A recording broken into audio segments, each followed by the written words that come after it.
दुर्लभ गुरु का दर्श है, दुर्लभ गुरु का साथ, दुर्लभ उठना गुरु नजर, दुर्लभ सिर पर हाथ, दुर्लभ गुरु संकेत है, दुर्लभ तत्पालन, दुर्लभ से दुर्लभ रहा है समाधि धारण। अहिंसा परमो धर्म की परम पूज्य आचार्य भगवंत गुरुदेव श्री विद्यासागर जी मुनिराज की, वर्तमान आचार्य परमेष्ठी मुनिराज श्री समय सागर जी महाराज की, समस्त मुनि संघ की, पूज्य मुनि श्री विनम्र सागर जी महाराज की। इस जीवन में शांति को भंग करने के बहुत सारे उपाय हैं। हम कितना भी मुंह से वो शब्द बोल लें, मैं हूं स्वतंत्र निश्चल निष्काम ज्ञाता दृष्टा आत्म राम, मैं हूं स्वतंत्र मेरा पर से क्या नाता है, ये सब कहने की बातें हैं। हमारा जीवन स्वतंत्र नहीं है, हमारा जीवन जुड़ा हुआ है। कैसे जुड़ा है महाराज? आप देखिए, घर के अंदर पति शराब पीता है, शांति किसकी भंग होती है? पत्नी की, क्योंकि जीवन जुड़ा हुआ है। हम कहते हैं तुम अपना पाप भोग रहे हो, हम अपना पाप भोग रहे हैं, लेकिन आंख खोल के देखो, जिसके साथ रहते हैं उसका पुण्य भी भोगते हैं, उसका पाप भी भोगते हैं। पति शराब पीता है, शांति भंग होती है पत्नी की।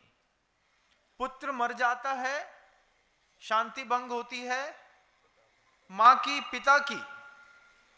शरीर में रोग हो जाता है, शांति भंग होती है हमारी। जिसके शरीर में रोग होता है उसकी शांति कहां भंग होती है? आपके घर के अंदर किसी एक व्यक्ति को कैंसर हो जाए तो शांति किसकी भंग होती है? पूरे परिवार की। शांति को भंग करने के कितने सारे उपाय हैं हमारे पास। शांति बनाए रखने का कोई उपाय नहीं। हम शब्दों में मंदिर के अंदर प्रार्थना करें, मैं हूं स्वतंत्र निश्चल निष्काम ज्ञाता दृष्टा आत्म राम, बोलना अपनी जगह है। हकीकत में देखो कि तुम कौन हो। हकीकत कहती है कि तुम्हारा जीवन जुड़ा हुआ है, तुम स्वतंत्र नहीं हो। कोई भी व्यक्ति स्वतंत्र नहीं है, वो कहीं ना कहीं किसी ना किसी से जुड़ा है, और जिससे जुड़ा है उसके जीवन के सुख से सुखी है, उसके जीवन के दुख से दुखी भी है। पति शराब पीता था, पत्नी की शांति भंग हो गई। पुत्र मर गया, माता पिता की शांति भंग हो गई। यहां पर शरीर में व्याधि हो गई, हमारे साथ हमारे परिवार की शांति भी भंग हो गई। ज्यादा क्रोध में आ गए तो भी शांति भंग हो गई। ज्यादा लोभ में आ गए तो भी शांति भंग हो गई। लोभ में शांति कैसे भंग होती है महाराज? जब खूब दुकान चलती है, रात को 12-1 बजे तक पत्नी से पूछना अच्छा लगता है? पत्नी बोलेगी रात को 1 बजे आते हैं, सुबह 7 बजे चले जाते हैं, बच्चा क्या खा रहा है, क्या पी रहा है, कहां रह रहा है, कुछ नहीं पता। ज्यादा लोभ भी शांति भंग कर देता है। ज्यादा मायाचारी भी परिवार के अंदर ही शांति भंग कर देती है। कभी घर के अंदर महसूस करिएगा। शांति को भंग करने के कितने सारे उपाय हैं, शांति प्राप्त करने का उपाय नहीं है। और जब गुरुदेव कहते हैं कि संसार में शांति भंग करने के 1000 उपाय हैं तुम्हारे पास, और जब शांति भंग हो रही हो, जब लग रहा हो कि परिस्थितियां प्रतिकूल हैं, जब समझ में आ रही हो ये बात कि किसी भी तरीके से परिस्थिति और डैमेज कंट्रोल नहीं किया जा सकता है, तब आचार्य श्री जी इस बात को निरंतर कहते हैं कि उस वक्त बहिर्मुखी होकर के आप जीवन नहीं जी सकते। उस वक्त आपको अंतर्मुखी होकर के जीवन जीने की आवश्यकता है। बहिर्मुखी क्या है? ये बहिर्मुखता है, दूसरे को देख करके अपने जीवन की शांति को ऊपर नीचे करना। आप भी करते हैं, हम भी करते हैं। हमारे साथ कोई जुड़ा हुआ व्यक्ति होता है, उसके कारण हमें तकलीफ भी होती है, उसके कारण हमको प्रसन्नता भी होती है। याद है मुझे मड़िया जी का वह प्रसंग, 2005 में थे हम लोग, दीक्षा होने के बाद आए और एक साधु की नेत्र ज्योति में विकार आ गया, आंखों से बहुत मद्दा दिख रहा था, या फिर ऐसा कह दे कि दिखना ही बंद हो गया था उस साधु की आंख से। गुरुदेव तिलवारा घाट से कहीं जाना चाहते थे और कहीं न जा करके मड़िया जी में आकर के करीब 35 दिन रुके रहे। 35 दिन लगातार रुके रहे। चाहते तो 50-55 साधुओं का संग था, 4 साधु को छोड़ देते, तुम इनको संभालना, मैं आगे का काम कर लेता हूं। लेकिन गुरुदेव 35 दिन तक मड़िया जी में रुके रहे उस साधु की नेत्र ज्योति को व्यवस्थित करने में। एक दिन बैठ करके गुरुदेव कहते हैं, सबको लगता है कि जो सामने नेतृत्व करते रहते हैं, गाड़ी चलाना उनके हाथ में रहता है। लगता है कि जो बीच में बैठा है नेता वही है, जबकि हकीकत तो ये है कि ट्रेन की लीडिंग शिप जो होती है वो ड्राइवर के हाथ में नहीं होती, पीछे गार्ड के हाथ में होती है। गार्ड पूरी ट्रेन चलाता है, रहता कहां है? पीछे, और चलाता है ट्रेन को आगे। गार्ड ने बोला सब ओके है, वो हॉर्न बजाएगा तो चलेंगे, वो इशारा देगा तो चलेंगे, वो अनुमोदना करेगा तब ट्रेन चलती है। ऐसे ही ये हमारी भी ट्रेन है। हमारी ट्रेन कैसी है कि आपको लगता है कि मैं चलाता हूं, आपको भी लगता होगा। जैसे मैं यहां पर बैठ करके उद्बोधन देता हूं तो आपको लगता है कि महाराज जी संघ प्रमुख हैं, महाराज चलाते हैं, लेकिन एक्चुअल में जो लास्ट में बैठा हुआ व्यक्ति रहता है, जब तक उसकी अनुमोदना, उसकी अनुशंसा, उसकी प्रशंसा नहीं होती, तब तक गुरुदेव कहते हैं कभी कोई ट्रेन नहीं चलती। जब गुरुदेव के वो शब्द सुने, गुरुदेव उसके बाद पनागर आए। पनागर में बोलते हैं कि देखो 35 दिन एक छोटे से निमित्त के कारण वहां पे रुकना पड़ा। महाराज जी लोगों ने कहा कि 5 साधु को छोड़ देते, उनका इलाज हो जाता। इलाज तो हो जाता, लेकिन ऐसा ही होता है। छोटे छोटे साधु के लिए आज अतीत को याद करता हूं, क्योंकि जब परिस्थितियां अपने नियंत्रण में नहीं रहती, उस समय बहिर्मुखी होने से भी कुछ नहीं होता ना, उस समय अंतर्मुखी होने से कुछ होता है। आज मैं गुरुदेव के वो छोटे छोटे संस्मरण, छोटी छोटी बातों को जब मैं याद करता हूं तो मुझे दिखाई देता है, गुरुदेव कहते थे कि देखो सबको लगता है मेरे हाथ में सब है, लेकिन छोटे से छोटे साधु के हाथ में मैं हूं। छोटा साधु मुझे जहां चाहे वहां घुमा देता है। और कई बार आज देखने पर लगता भी है कि बिल्कुल नव दीक्षित छोटे से साधु के चक्कर में इतने बड़े महापुरुष 35 दिन तक एक स्थान पर टिके रहे।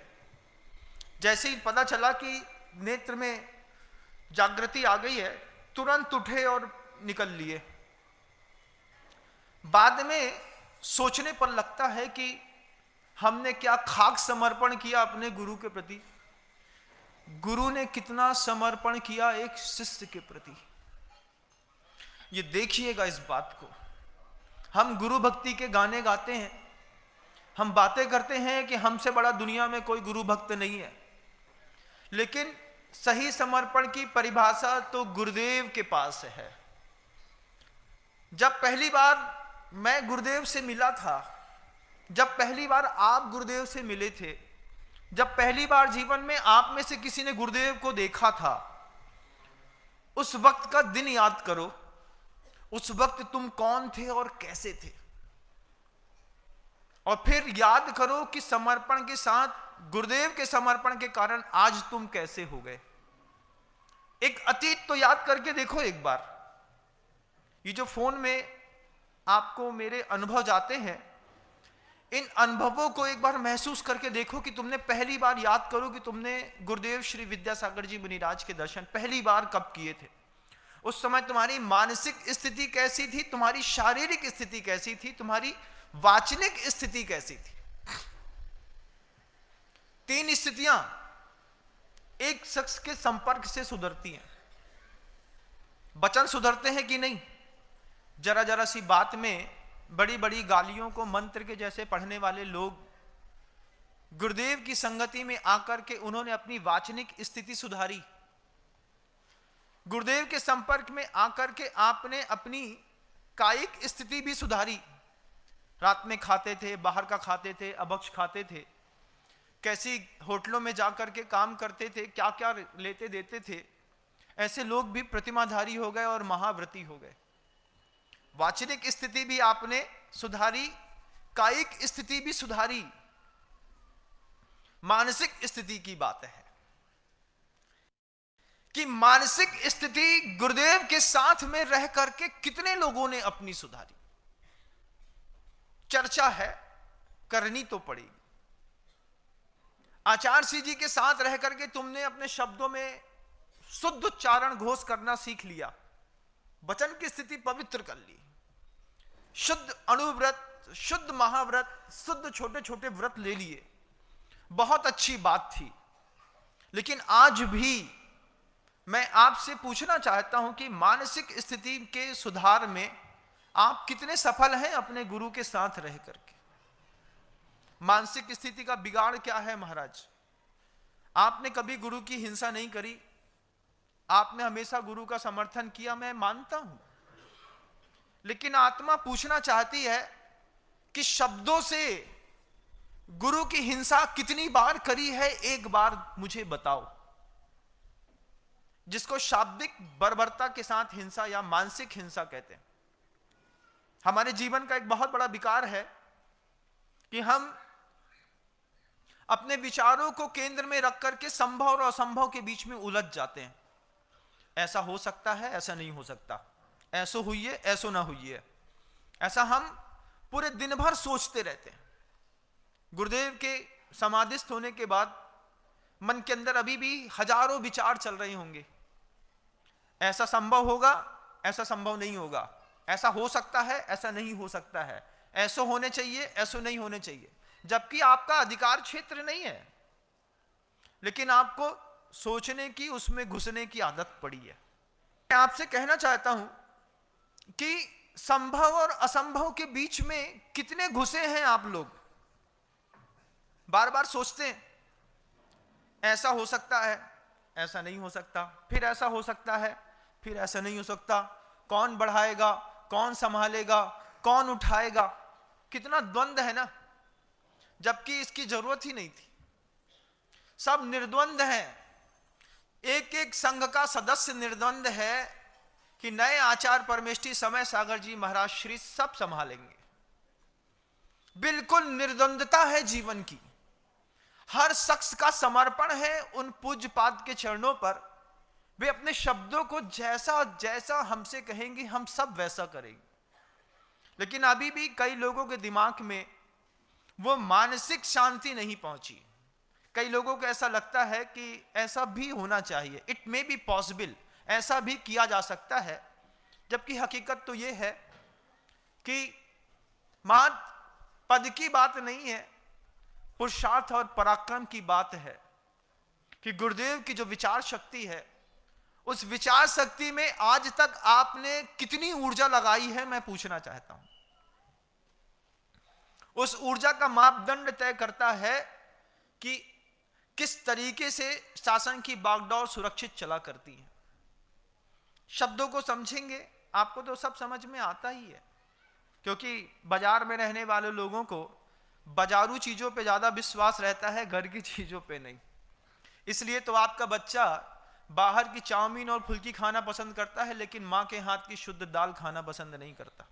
विश्वास है, यही से पेट भरा है।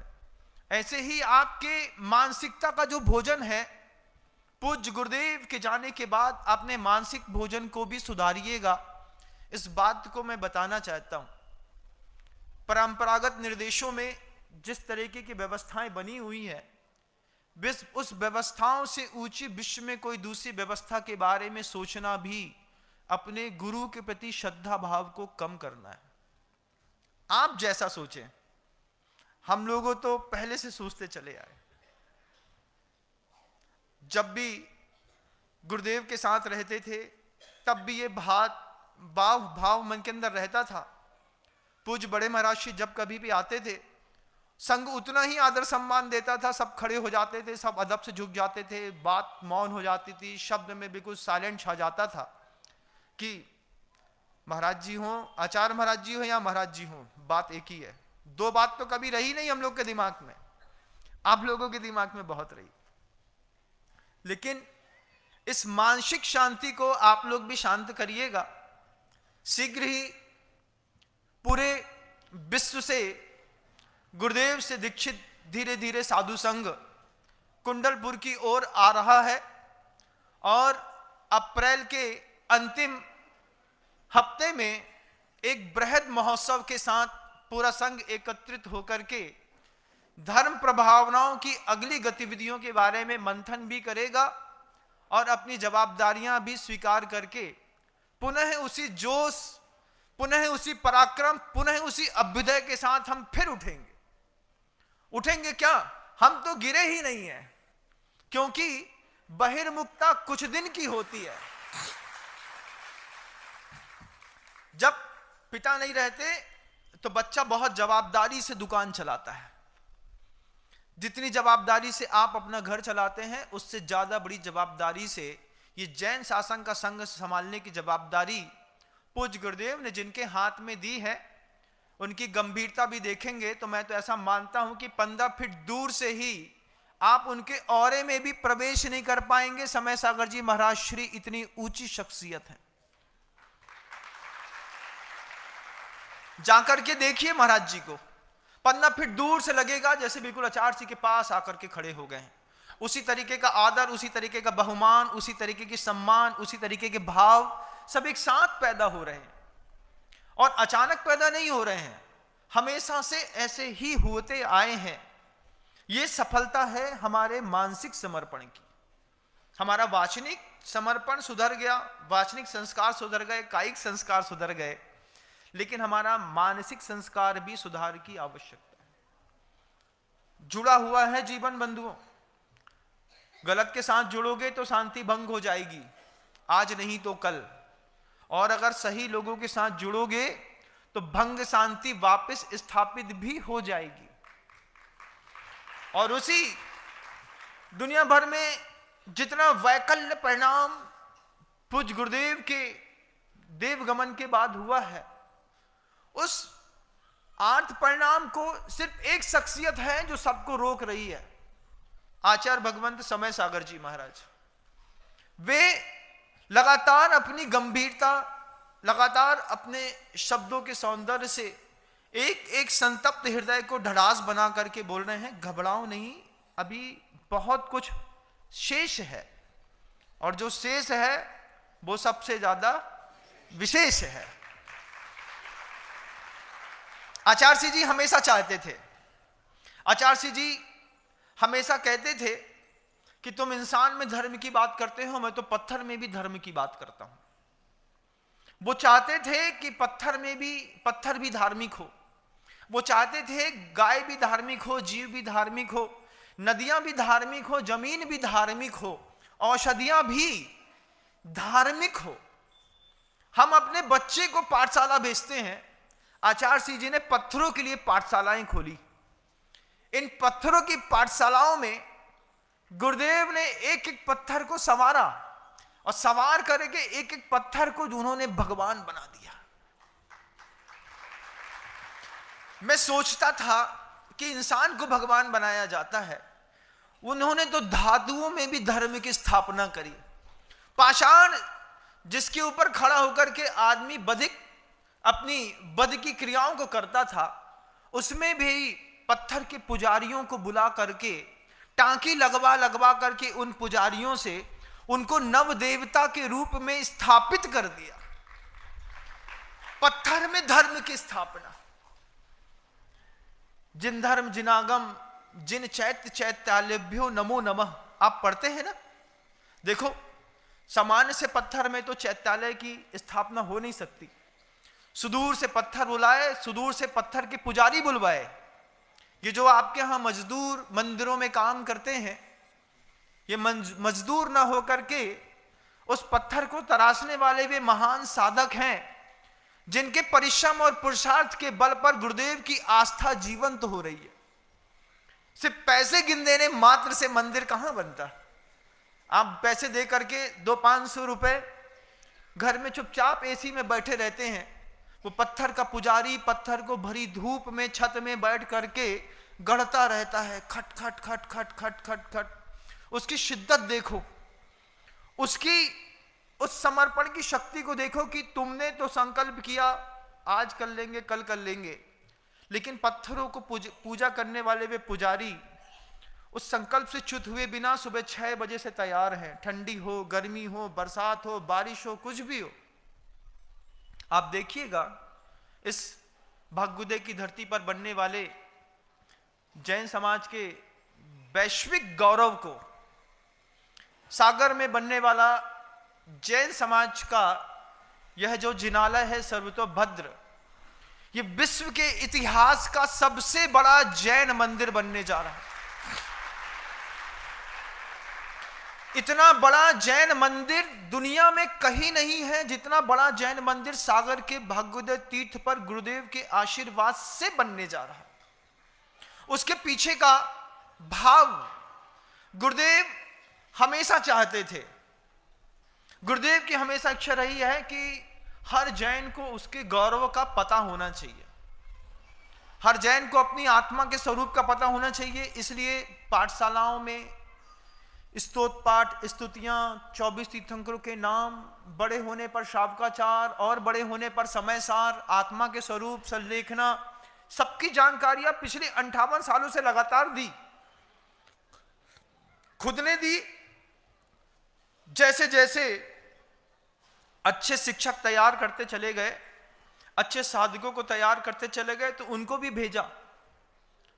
नदियां निकाली, नदियों से नहरें निकाली, और नहरों से भी छोटी छोटी नालियां निकाल करके गांव गांव घर घर बेच करके, और सबको लिए बोला कि देखो आप लोग यहां पर आते हैं, आकर के यहां से जो लेते हैं उसको अपने पास मत रखना, नहीं तो तुम्हारे गुरु का गौरव कम हो जाएगा। मुझसे कुछ लिया है, गुरुदेव के शब्द थे। आप मुझे बताओ, मैं आपसे भी पूछना चाहता हूं कि गुरुदेव के पास आपको क्या अच्छा लगा? आचार्य सिंह जी की भक्ति अच्छी लगी, आचार्य सिंह की साधना अच्छी लगी, आचार्य सिंह की देह अच्छी लगी, आचार्य सिंह के शब्द अच्छे लगे, आचार्य सिंह जी का क्या अच्छा लगा तुमको जीवन में कि तुम आचार्य सिंह की तरफ मुड़े? तुमको ऐसा क्या दिखा उस गुरु में कि तुमको लगा कि यही हमारे जीवन के आधार स्तंभ हैं? वो चीज, जिस चीज से तुम जुड़े हो गुरु से, वो चीज तुमको दुनिया को बांटनी होगी। तुम दुनिया को बताना कि इस चीज से प्रभावित होकर के मैं गुरु से जुड़ा था, अब इस चीज को तुम भी अपनी हाथ में रखो और मेरे गुरु को देखो। ठीक वैसे ही जैसे हमने दादा गुरु ज्ञान सागर जी महाराज श्री को कभी नहीं देखा, कभी नहीं देखा कि क्या दर्द था, क्या पीड़ा थी, कैसे दिखते थे, लेकिन गुरुदेव ने हम लोगों को दादा गुरु ज्ञान सागर जी के बारे में इतना दिखाया, इतना दिखाया, इतना दिखाया कि कभी लगा ही नहीं कि दादा गुरु ज्ञान सागर जी महाराज जी की हमने वैयावृत्ति और सेवा नहीं करी।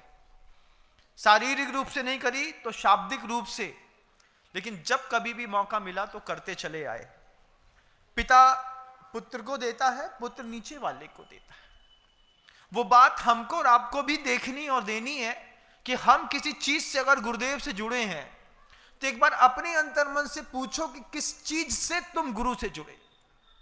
गुरु का प्रेम भाग गया तो प्रेम बांटो, गुरु की संवेदनशीलता भाग गई तो फिर वो संवेदनशीलता पूरी दुनिया को बांटो, गुरु की भक्ति भाग गई तो फिर भक्ति समर्पण पूरी दुनिया को बांटो और कहो कि मेरे गुरु को ये भाया था, मैंने अपने गुरु के अंदर ये खूबी देखी थी।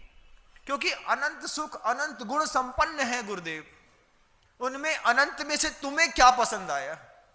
अगर वीतरागता पसंद आई तो फिर वीतरागता बांटो।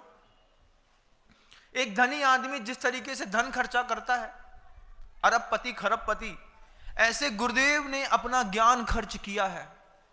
जिसको उम्मीद नहीं थी उसके अंदर भी, जैसे छोटे से बच्चे को रोड में निकलते हैं तो आप 2-5-10 रुपए दे देते हैं, ऐसे ही पूज्य गुरुदेव ने जिससे उम्मीद नहीं थी उसको भी अपनी मुस्कुराहट से ज्ञान देकर के साधना के मार्ग में खड़ा करके उन महादानी ने पूरी दुनिया में जैन और अजैन सब में सब बांटा है।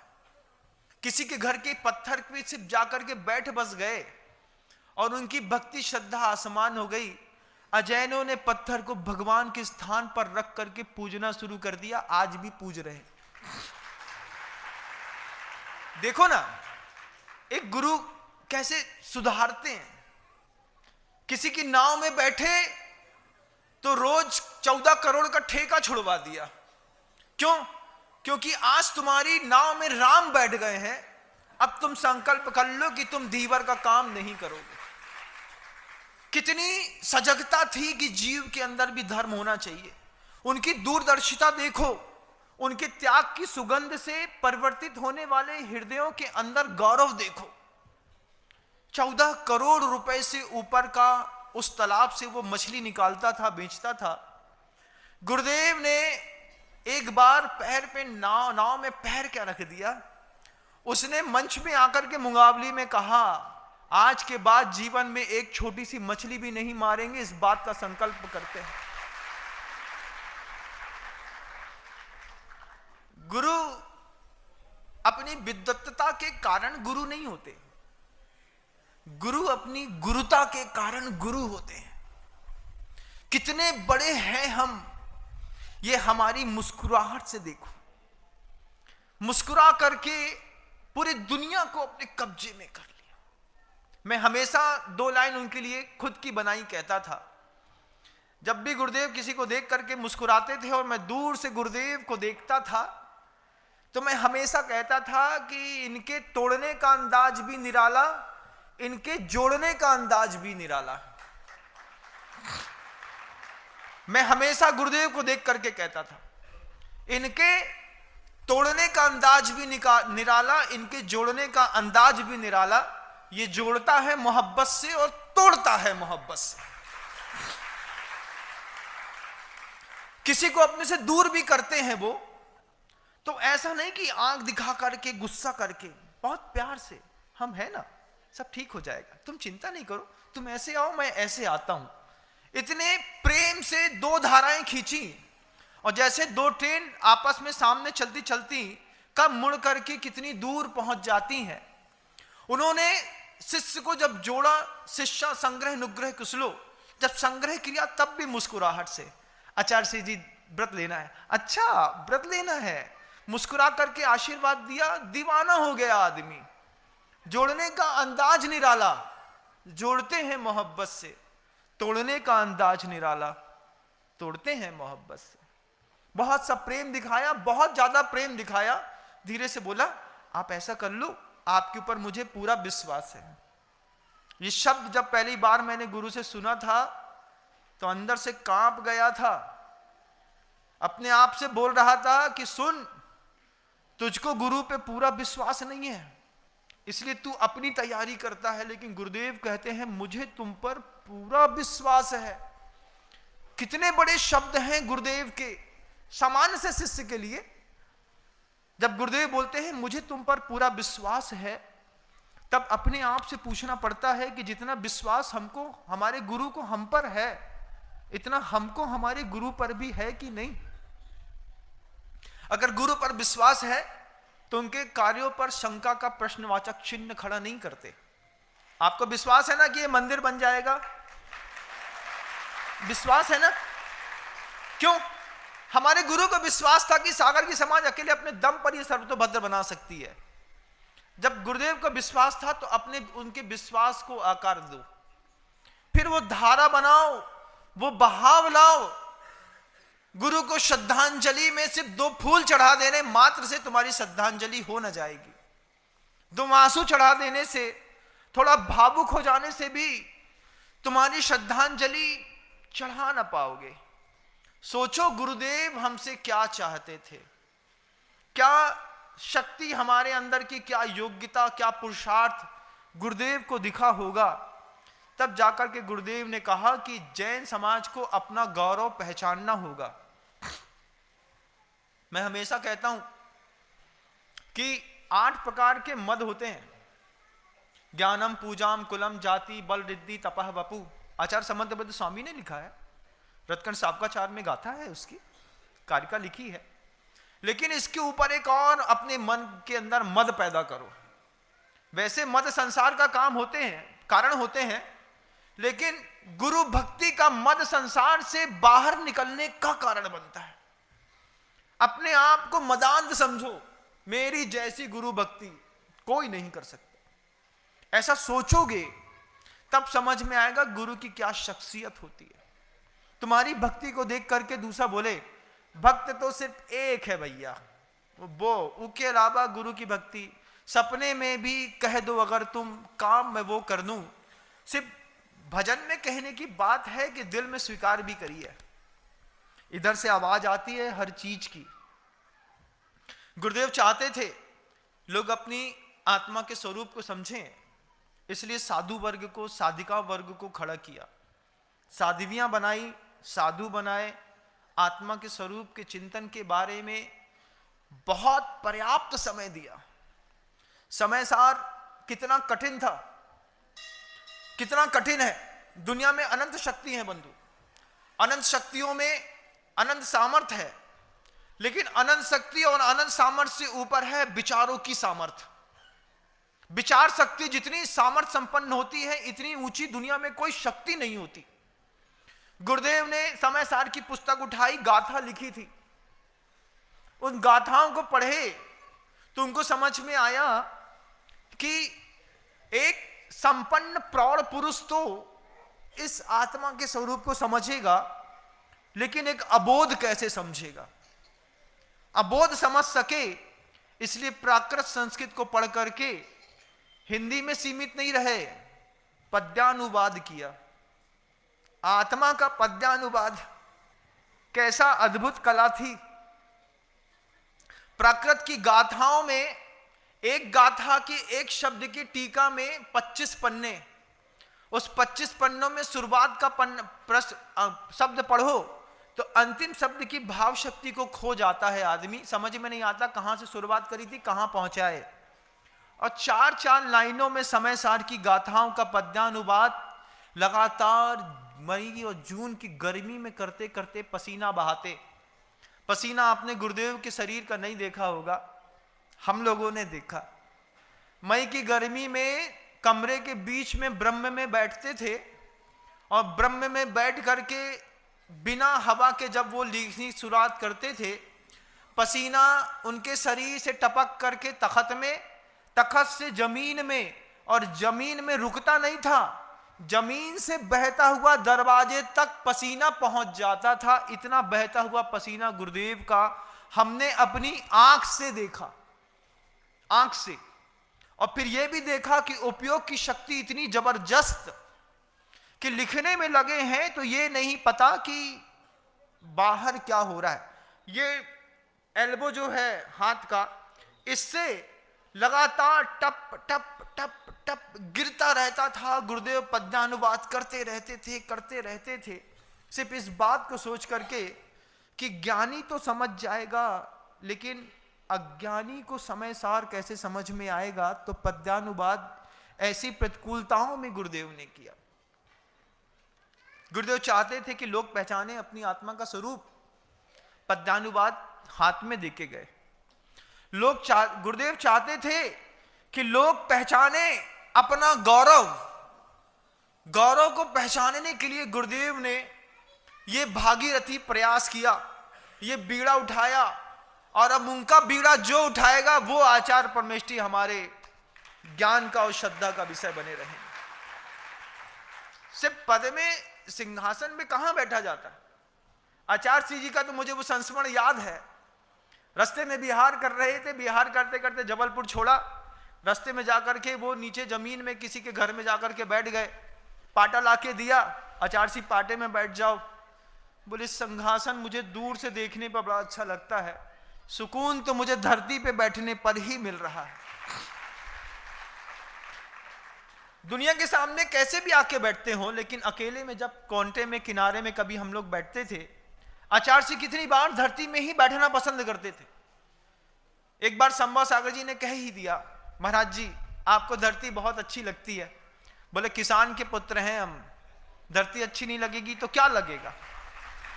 ऐसे शब्दों से सौंदर्य भी पैदा करना और अपनी अंतर भावनाओं को भी बताना कि सिंहासन तो जवाबदारियां हैं, कोई शोभा का साधन नहीं है। चाहे उसको आप सोने से मर दो, चाहे शीशम का बना दो, उसके ऊपर बैठने पर ऐसा नहीं कि फोटो बहुत अच्छा आता है, वो तो एक जवाबदारी है। जैसे महाभारत में श्री कृष्ण ने उठाई थी पूरी महाभारत खत्म करने के लिए, ऐसे ही पूरी दुनिया की इस महाभारत को, हिंसा की महाभारत को खत्म करने के लिए आज से 55 साल पहले गुरुदेव ने वो जवाबदारी उठाई थी। आज वो जवाबदारी मुनिराज श्री समय सागर जी महाराज ने उठाई है, क्योंकि शासन को चलाना किसी की प्रतिष्ठा का विषय नहीं है, ये एक जवाबदारी है। और उस जवाबदारी में सिर्फ जवाबदार लोग बैठाए जाते हैं। हंसी मजाक करने वाले लोगों को दूर से दर्शन ही पर्याप्त हो जाए तो बहुत बड़ी बात है। मैं आपसे वो बात कहूंगा कि गुरुदेव चाहते थे कि लोग आत्मा का स्वरूप पहचाने, तो पुस्तकों में पद्यानुवाद किया आगम ग्रंथों का। स्वाध्याय इतना पराकाष्ठा को था कि जैन शासन की श्वेतांबर हो या दिगंबर, एक एक ग्रंथ उनकी आंख से होकर के निकल गया। हर ग्रंथ को गुरुदेव ने पढ़ा, पद्यानुवाद किया। जब गुरुदेव ने समर्थ उत्तम का पद्यानुवाद किया था तो स्थानकवासी, तेरापंथी, मंदिर मार्गी, मूर्ति पूजक, दिगंबर, 20 पंथी सबने एक साथ हर गाथाओं के एक एक शब्द पर ताली बजा करके अनुमोदना की थी कि इतना सुंदर पद्यानुवाद दूसरा कोई कर नहीं सकता। विनोबा भावे जी ने फिर उसकी प्रस्तावना लिखी थी और उनके बाद कहा था कि इसकी प्रस्तावना को लिख करके मैं अपने आप को गौरवान्वित महसूस कर रहा हूं। क्या वैभव है शब्द का। आत्मा को दिखाना था तो पद्यानुवाद से दिखाने का प्रयास, आपको अपना गौरव पता चले, इसलिए इतने बड़े बड़े जिनालय अष्टि में विकसित करने का एक उद्देश्य देकर के गए। गुरुदेव को जीना हो, गुरुदेव को अपने दिल में बसाना हो तो उनके उद्देश्य के साथ जीना। मैं हमेशा कहता हूं बहुत शुष्क शिष्य होगा वो जो गुरुदेव की स्मृति पे हाथ धर के आंख बंद करके गुरुदेव को याद करे। बिल्कुल शुष्क, बिल्कुल निष्क्रिय शिष्य होगा गुरुदेव का कोई, जो गुरुदेव को आंख बंद करके कमरे के अंदर बैठ करके इसलिए याद करे कि मेरे गुरुदेव चले गए हैं तो रोए, हाथ में हाथ धरे और ऐसा बैठा रहे गुरुदेव मुझे आपके पास आना है। सक्रिय शिष्य तो आंख खोल करके हाथ उठा के बात करेगा कि गुरुदेव को अगर समर्पण है तो गुरुदेव ने जिस गौरव की रक्षा की बात करी थी उस गौरव को हम जीवन रहते पूरा करके दिखाएंगे। ये सक्रियता है। आंख बंद करके हाथ पर हाथ धरना निष्क्रिय भक्ति का प्रदर्शन है। सक्रिय भक्ति का प्रदर्शन है कि हाथ खोल करके साथ में ले करके सबको जोड़ करके गुरुदेव का जबलपुर का वो दृश्य मैंने देखा है जब भरे जबलपुर में कमानिया के मंच पर लाडगंज में गुरुदेव ने अपनी ऐसी मुट्ठी दिखा करके कहा था कि जैन शासन को ऊंचा उठाना किसी एक व्यक्ति के सामर्थ्य की बात नहीं है। अगर कोई व्यक्ति ऐसा सोचता है कि हमने 15 करोड़ दे दिए, 25 करोड़ दे दिए, 100 करोड़ दे दिए तो जैन शासन ऊंचा हो जाएगा, आचार्य जी ने उसी दिन कह दिया था कि शासन को ऊंचा उठाना एक व्यक्ति के बस की बात नहीं है, उसके लिए दुनिया भर के व्यक्तित्व को जोड़ना पड़ेगा। और फिर गुरुदेव ने जबलपुर के मंच में यह बात कही थी, एक सूत्र देता हूं जैन शासन को आसमान करने का, कलऊ एकता बलम। जब ऐसी मुट्ठी गुरुदेव ने बांधी थी, उस मुट्ठी के हजारों फोटो सिर्फ 5 सेकंड में खींचे थे। और पूरी दुनिया में आप गुरुदेव की बंधी हुई मुट्ठी का वो फोटो भी देख सकते हैं। जब गुरुदेव ने कहा था कि जैन शासन सिर्फ 2-4 अमीरों के हाथ की संपत्ति नहीं है, फुल्की का ठेला लगाने वाला भी जैन शासन में अगर जन्म लिया है तो वो भी जवाबदार है, तुम भी जवाबदार हो। और आचार्य सिंह जी का जब वो मुट्ठी बांधने का भाव था, वो मुट्ठी बांधने का भाव ही ये कह रहा था। देव ने वो बात कही थी कि कलऊ एकता बलम, मतलब फुल्की का ठेला लगाने वाला परिस्थितियों में नाजुक होगा, लेकिन वो भी भाग्योदय जैसे महान तीर्थों का एक अधिष्ठाता के रूप में यहां पर स्थापित होगा, अपनी शक्ति के हिसाब से दान करेगा। महाभारत के युद्ध में गिलहरी भी तो अपना काम कर रही थी पुल बनाने के लिए। हम छोटी सी गिलहरी ही सही, लेकिन रहेंगे राम के साथ में, रावण के साथ में रहना तो हमको पसंद नहीं। ये साहस, ये विश्वास मन के अंदर पैदा किया। गुरुदेव ने कहा कि तुम अपनी आत्मा के स्वरूप को जानो, तुम अपने गौरव को जानो, तुम अपने अधिकार को जानो, तुम्हारी शक्ति को पहचानो, तुम्हारी शक्ति क्या है। छोटी छोटी बच्चियों को मैंने देखा, आचार्य सिंह जी ने जब छोटी छोटी बच्चियों ने प्रतिभा स्थली की कहा कि महाराज जी हम 4ठी क्लास में पढ़ते हैं और चंदन छठ के व्रत करना चाहते हैं, आचार्य सिंह जी के सामने 4ठी क्लास में रहने वाली 7 साल की बच्ची ने निर्जल उपवास किया। और निर्जल उपवास, पूरे दिन कुछ नहीं खाया, रात में कुछ नहीं खाया, सुबह जाकर के गुरुदेव को सीपल चढ़ाया और फिर गुरुदेव के पास जाकर के बोली मेरा कल का उपवास 4ठी क्लास की बच्ची का हो गया। आचार्य सिंह जी पार्श्वनाथ भगवान के निर्वाण दिवस के उपवास बच्चियां छोटी छोटी कर लेती हैं, रविवार के कर लेती हैं। गुरुदेव का बस एक ही था, अगर एक मुस्कुराहट से छोटी सी बच्ची की भी आत्मा की शक्ति प्रकट होती है तो करना चाहिए ना। ये कह करके गुरुदेव ने छोटे छोटे लोगों को साधना सिखाई, अपने अधिकार की बात सिखाई। गुरुदेव ने बताया कि जैन शासन को सुरक्षित रखने के लिए मात्र बड़ा होना पर्याप्त नहीं है, चंदन के जैसे खुशबू भी बांटनी पड़ती।